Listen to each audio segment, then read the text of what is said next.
Yeah, I know, I've done this episode before, and it was a total banger. But afterwards, I was left with comments like, Where's Bill Pickering? Where's the Hamilton jet boat? You guys didn't invent the Leamington. Why's the pavlova on this list? Where's my cousin who invented the barbecue trolley? What does this guy say nuclear like that? This guy's a stupid head. Why does he talk like that? well, guess what? I read all your comments, I take note, and I save them for episodes just like this when I need a bottle episode. So here it is, another 10 legendary Kiwis that have done extraordinary things in New Zealand. Let's crack into it, shall we? Buckle up, petrol heads and physics nerds, because I'm starting things off with a man who was rotary before they were cool. Hamilton Walker, a Whangarei bloke who looked at a regular engine and thought, this up and down piston stuff is for wimps. I can fix that. In the late 1930s, while the rest of the world was busy inventing reasons not to go to war, Hamilton was busy cooking up rotary engines that honestly sounded like spaceships on steroids. Between 1957 and 1977, me old mate Walker built over 16 different rotary engine types. 16? Meanwhile, I'm still over here trying to fix the lawnmower with no wheels which I broke last summer. Now, you probably heard of Felix Wankel, the German engineer credited with creating the first working rotary engine. But here's the plot twist. Wankel was actually the second. Walker's design was independent, homegrown, and dare I say, slightly more Kiwi.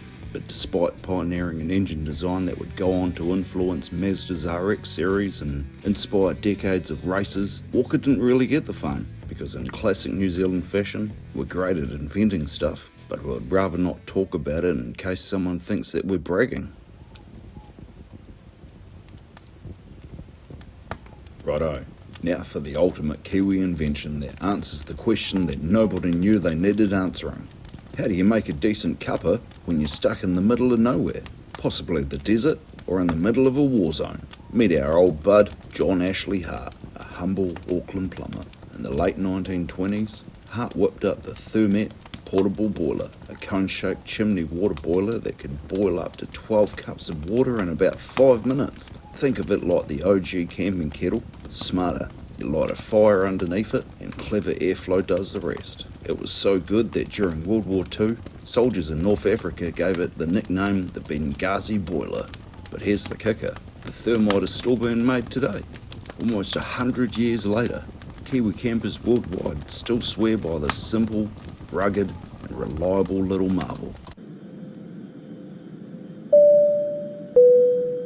Alright, this is your captain speaking.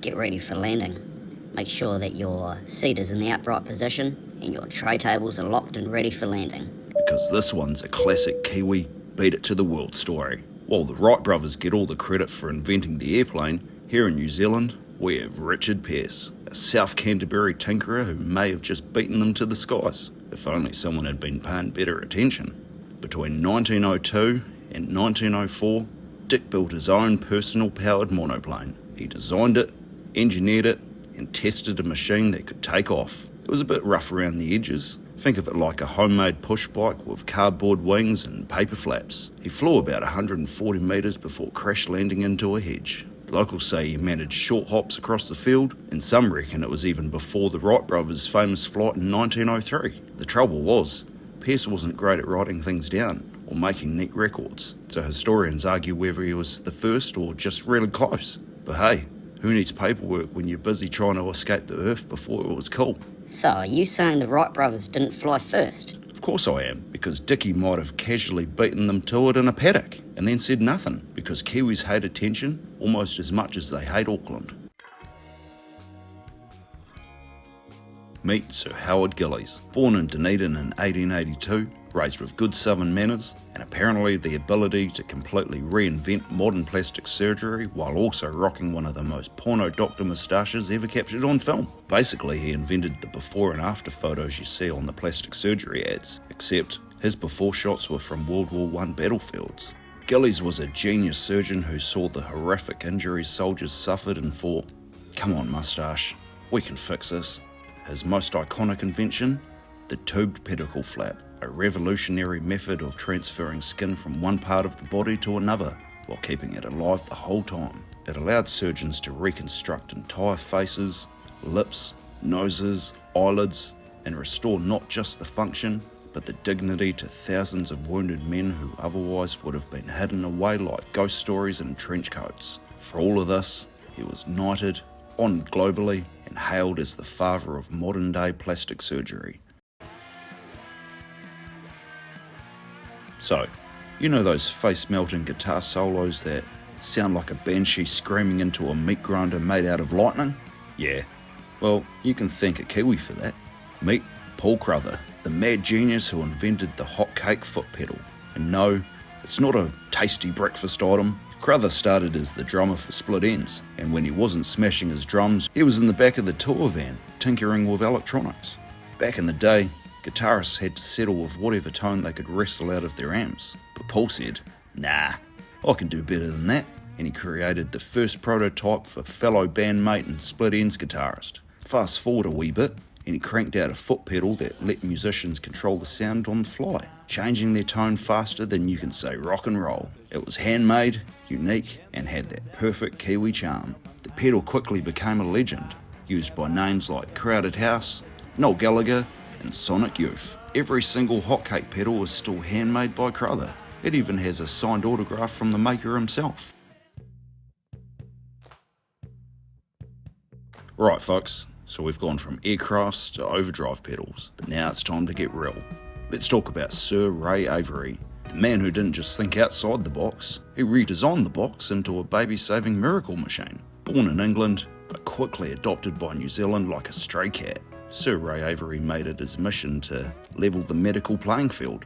Enter the LifePod, a low-cost, portable, and durable incubator designed specifically for remote and developing regions. Think of it as a baby's 5-star hotel, except built to survive harsh environments, dodgy power supplies, and bumpy roads. This isn't just a plastic box of a heat lamp. The LifePod includes precise temperature and humidity controls, air filtration to keep bugs out, a power supply that could run off solar, and it costs about 1/100th the price of your average Western incubator. For all this, Sir Ray was knighted in 2011. So, you think curing blindness sounds like something out of a Bible story or a Marvel origin film, right? But in our case, it was just Fred from Dunedin. No cape, no cow, and no trust fund. Just glasses, a scalpel, and a relentless hatred for necessary suffering. Fred Hollows was born in Dunedin in 1929. He trained as an eye doctor and eventually moved to Australia, where he decided that blindness caused by poverty was completely unacceptable. And instead of saying, somebody should do something about this, Fred rolled up his sleeves and said, bugger it, I'll do it myself. Fred didn't care about the fancy titles or the politics of medicine. He cared about getting cheap, effective eye surgery to the people who needed it the most, especially Indigenous communities in Australia, where treatable eye diseases were being ignored like you're on hold with a government department. He pioneered the low-cost intraocular lens manufacturing, basically the little plastic thing they pop into your eye after removing your cataracts. Normally, they'd cost hundreds and thousands of dollars. But Fred's way, less than a Happy Meal at McDonald's. He made sure these lenses could be made locally and in developing countries. What a boss! He trained local doctors and surgeons, giving them the skills and resources to continue the work long after he'd moved on. That's right, instead of flying in like soulless weirdo Mr. Beast and faking his way through a few YouTube-worthy surgeries, then flying out on a private helicopter, Fred built an entire system of self-sufficiency, just because he was a good person. You know, you remember those people? Thanks to our mate, the Fred Hollows Foundation, founded in New Zealand in 1992, has helped over 1 million people regain their sight. What a legend. I think the essence of being a human being is helping others. You've heard of NASA, right? You know, big rockets, astronauts, and hidden alien space bases on the moon and intergalactic wars with reptilian overlords trying to control the galaxy. Just the usual. But did you know that behind some of the most important American space missions was a quiet, brilliant bloke from Wellington named Bill Pickering? Before Armstrong, before Elon was awkwardly promising missions to Mars after a ketamine bender and tweeting from the toilet, Sir William Pickering was actually getting shit done. Born in Wellington in 1910, Pickering attended Havelock School, also attended by Ernest Rutherford, and after spending a year at Canterbury University College, he moved to the United States to study at Caltech. Because when you're Sheldon Cooper smart, your options are either cure something, build something, or launch the entire planet into a new era of space exploration. From 1954 to 1976, Bill led NASA's Jet Propulsion Laboratory, steering some of America's most famous space missions. He was the brains behind Explorer 1 and the very first US satellite, but also discovered the Van Allen radiation belts.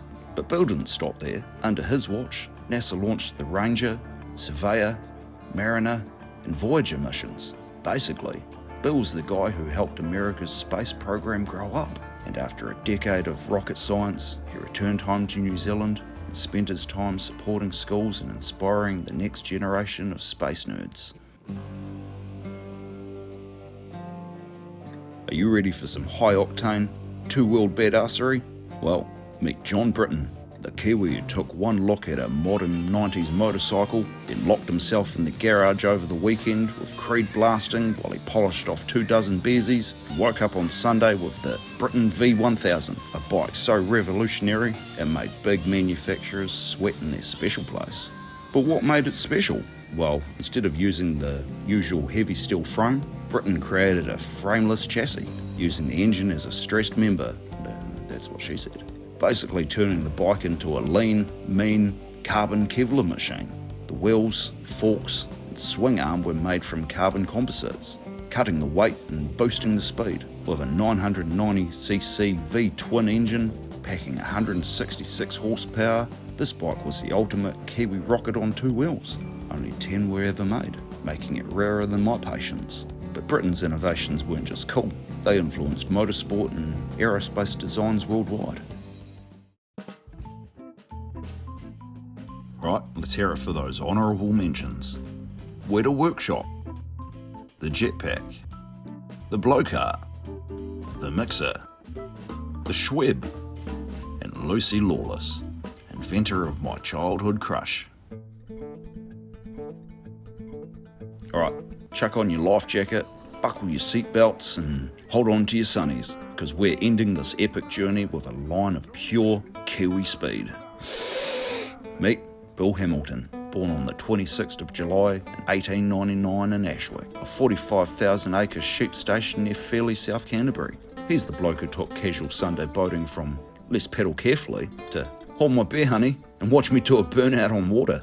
But before Bill invented the Hamilton jet, boats had to tiptoe around shallow rivers and rocky rapids, terrified of smashing into rocks and flipping their occupants out and decapitating themselves on the propeller. But to fix the issue of missing body parts, the Hamilton jet used a revolutionary jet propulsion system that used water pressure instead of blades to push the boats forward, making them insanely fast and super manoeuvrable. His jet boats could rocket through the roughest, shallowest waters without so much as a scratch.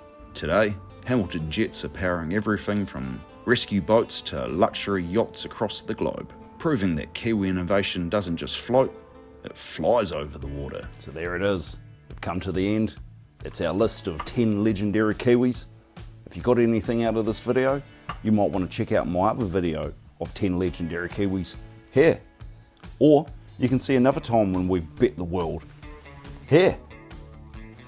And don't forget to like, subscribe to the channel to stay updated with more videos like this, and drop me a comment down below with any other Kiwis I may have left off the list. I'll see you in the next one, eh?